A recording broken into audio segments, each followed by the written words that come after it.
Hi, this is Pronunciation Meg, and I am back. I have been out of commission because I was moving, and now I am settled in East Texas. Okay, so now we're going to go over some of your emails. I'm a little bit behind, so I apologize for that, but I really want to answer some of your questions, and thank you for sending me such good ones. I had a lot of questions about the R sound. First one comes from Thomas of Hong Kong. He wants to know, what is the shape of the tongue for the R sound?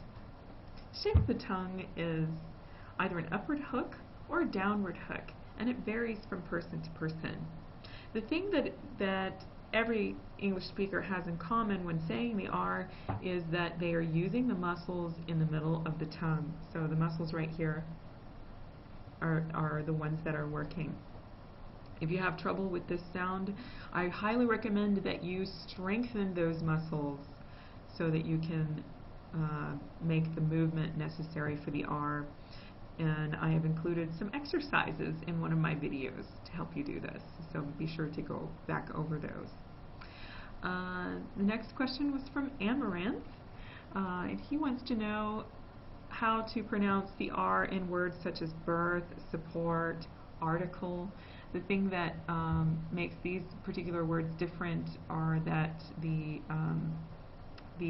R is coupled with a vowel, making the R really a diphthong rather than a consonant. It's part of a diphthong rather, and so in order to pronounce this, you're going to open the mouth for the first part of the sound and close it for the R, because the mouth is never opened for the R sound. Alright, so for example, support, support. Did you see how I closed my mouth for the R part? That's what you want to work on. The next person is a Spanish speaker, a Marquis 85. He wants to know how he can pronounce the R sound in general. And for that I would say make sure that the tongue is not hitting the top of the mouth, because this is the major difference between the Spanish and English R. In the English R, the tongue touches nothing at all in the mouth. It's free at the end. So if you aren't sure if you're doing this or not, if it still sounds like a consonant, I want you to put the butter knife in your mouth and to make yourself more aware of what the tongue is doing. The next question, I got a lot of emails about the soft D sound. Irene To wanted to know, what is the soft D sound exactly? In one of my videos I called it a soft D, but it's actually called the American flap, and it occurs in words such as water, little, Saturday. There are lots of examples of this sound. So take a look at the American flap video that I have. You can type this into YouTube to find it. As Amy Lee, A for Amy Lee, was asking about, the best way to learn this sound is really to repeat it over and over again. So make sure that you go over those training words.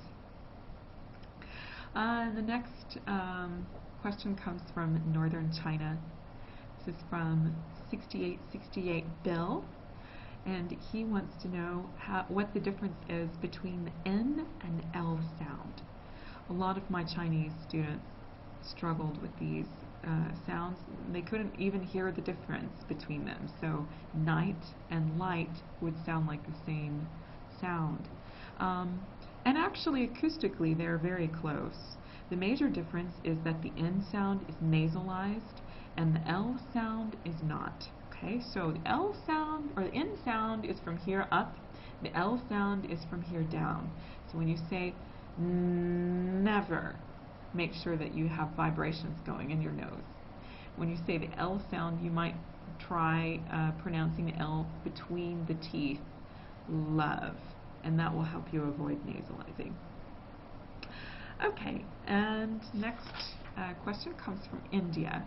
Raj Prince was telling me that he's very frustrated because he feels like when he's pronouncing sentences that he's pronouncing them word by word. And so what's happening there is that you're not connecting the words. You're pausing too much. So to avoid the pauses, you want to slow down a little bit and make sure you connect the ends of words to the beginning of words. Okay? So that's just going to take a lot of practice. You might try what another student was asking me about. Another student, Abdel1805, was asking, is it good to read out loud? If you're having trouble avoiding pronouncing sentences word by word and pausing, then absolutely. It's very good to read out loud. That's what you will learn from reading out loud on your own.